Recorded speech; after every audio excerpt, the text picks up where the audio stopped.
Rere thirikari ya Kenya ihotorete kunina kaimana ugwatania wa murimu wa mukingo kuma kuri mutumia nginya mwana gugikinyaniria mwaka wa 2027 githagathago ni gituthukite kurumirira mubango mweru wa motungata ma urigitani wa SHA uria utigite arwaru a murimu wa mukingo na wa cukari magitangika.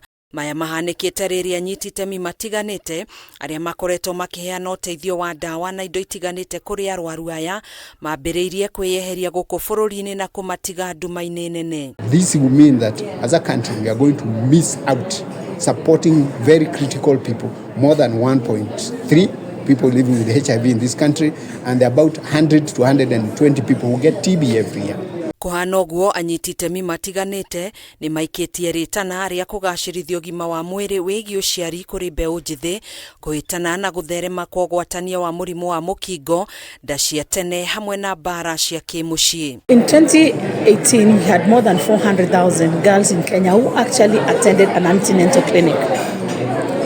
And the same year we had about 8,774 adolescents aged 10 to 19 were infected with HIV. And if you look at also the sexual and gender-based violence cases, also similar numbers were being experienced.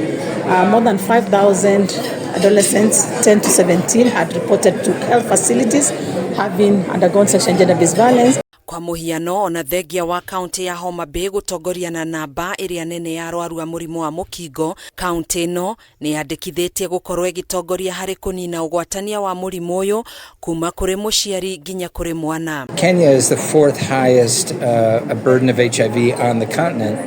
If we can succeed in Homa Bay, that tells us we can succeed in Kenya, and when we're succeeding in Kenya, it's a message for the rest of the continent and the rest of the world. Kuhana uguo thirikari ni hoeto ikoragwo igikuruhania ciana cia tuhi mathomo-ini megie UGIMA wa mwiri wa uciari handu-ini ha kumathutukania. So we have come up with a program called Boys to Men, and this is a mentorship program meant for the young boys. My call is first of all for the government to raise their political will to support these different areas. Handu-ini ha Kameme TV, jitagwo Gathoni Wang'ang'a.